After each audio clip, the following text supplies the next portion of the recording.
नमस्कार. मी वंचित बहुजन आघाडीचा शहर महासचिव नितीन सरवदे. गेल्या काही महिन्यापासून आपले सध्याचे जे CEO आहेत उत्कर्ष गुट्टे साहेब यांनी नगर परिषदमध्ये एंट्री केल्यापासून ते आत्तापर्यंत त्यांचा हेतू हा स्पष्टपणे नगरपालिकेचं उत्पन्न वाढणं आणि सोबतच जे आपल्या नगरपालिकेच्या हद्दीमध्ये लोक राहतात त्यांना अधिकृत करणं, त्यांची घरं नियमित करणं या हेतूने प्रत्येक गोष्ट ते पाहतात असं आम्हाला आतापर्यंतच्या त्यांच्याकडं आम्ही मागणी केल्या त्यावरून निदर्शनास आलेलं आहे.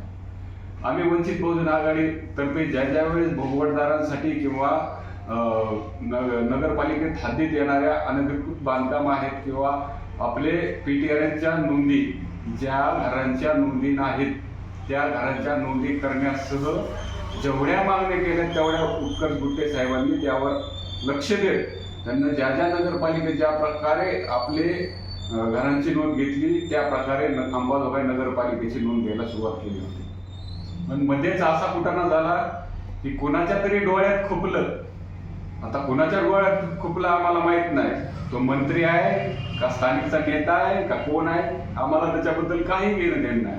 पण आमची एक सुज्ञ अंबाजोगाईकर म्हणून एक अशी मागणी आहे की उत्कर्ष गुट्टे साहेब ज्यांना की ही प्रक्रिया हातात घेतली, ही प्रक्रिया हातात घेतल्यापासून आमच्या माहितीनुसार गेल्या 8 दिवसापूर्वी त्यांनी एक अशी माहिती दिली होती की तब्बल 53 लोकांनी घरकुलासाठी अर्ज केले होते. 53 लोकांनी घरकुलासाठी अर्ज केले म्हटल्यानंतर त्यांना त्या घरकुलासाठी 20,000, 30,000, कुणाची 40,000 अशी बाकी त्यांना भरली. काल परवा दिवशीच एका पनवेल भागातील युवकानं चक्क आपल्या बायकोचं मंगळसूत्र ठेवून ह्या गोष्टी म्हणजे PTRची नोंद करण्यासाठी पुढाकार घेतला. म्हणजे इथं कुठंतरी प्रशासनावर नागरिक विश्वास ठेवायला लागले होते. हा विश्वास निर्माण झालेला असताना आणि अंबाजोगाई सुजलाम सुफलाम होण्यासाठी त्याचा विकास करण्यासाठी हे जर CEO पुढे येत असतील तर तिथल्या मंत्र्याला किंवा नेत्याला खटकण्यासारखं काहीच नाही. आज त्यांच्या हातात प्रशासक जरी असल्यास उद्या शेवटी निवडणुका होणारच आहेत. निवडणुकीत जय पराजय ज्याचा कोणाचा होईल कुणाच तरी हातात ती सत्ता जाणारच आहे.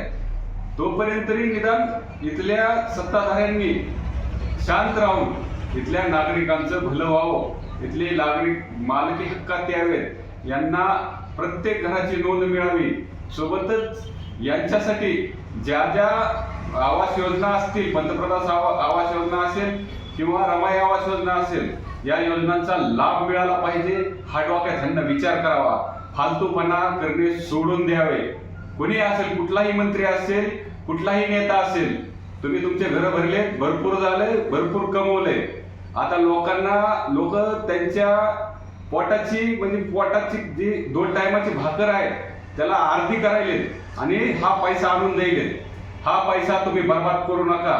2014ला जसं तत्कालीन सत्ताधाऱ्यांनी निवडणुकीच्या जवळ एक कुटाणा केला होता बघा की बॉन्डची प्रक्रिया राबवून कुठेतरी लोकांना बोल दिली की आम्ही PTRला नोंदी घेणार आहोत.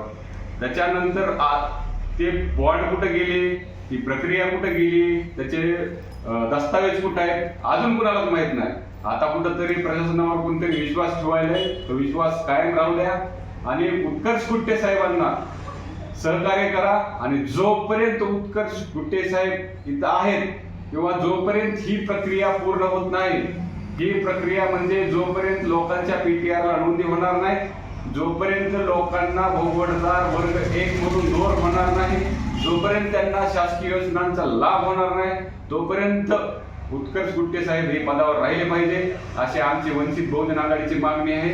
सोबतच आपल्या अंबाजोगाईतील तमाम सुज्ञ ज्या पक्षातील कार्यकर्ते असतील ज्यांना वाटते की आपल्या अंबाजोगाई शहरातील जो 70% वर्ग आहे ज्यांच्या घराची कसलीच नोंद नाही, त्यांना वाटत असेल की बाबा ही घराची नोंद झाली पाहिजे, त्यांना आवास योजनेचा लाभ मिळाला पाहिजे, त्यांना प्रत्येक गोष्टी सहजतेने उपलब्ध झाल्या पाहिजेत अशी इच्छा असेल, त्या सर्वांनी वंचित बहुजन आघाडी ज्या मुद्द्यावर उत्कर्ष गुट्टे साहेबांना सपोर्ट करत आहे त्या मुद्द्यावर तुम्हीही उत्कर्ष गुट्टे साहेब हे अंबाजोगाईचेच सीओ राहिले पाहिजेत.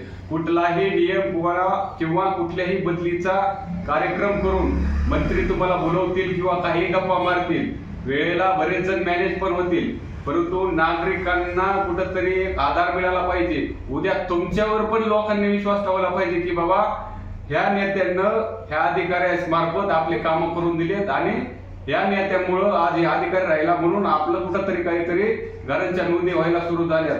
हे सगळ्यांच्या मनात जाणीव झाली पाहिजे. तुम्ही जर बाजूला थांबलात, तुम्ही जर बाजूला उभे राहून जर बघत राहिलात तर तुम्ही दोषी म्हणून उभे राहाल लोकांच्या नजरेमध्ये. कारण लोकांनी त्यांच्या पोटाची भाकर जी अर्धी भाकर आणि लेकराच्या पोटाला चिमटा देऊन परिस्थितीला कुठंतरी बाजूला सरून आपल्या हक्काचं घर तयार करण्यासाठी पुढे आले. त्यांना ते पैसे भरले, ते पैसे वाया जाऊ देऊ नका.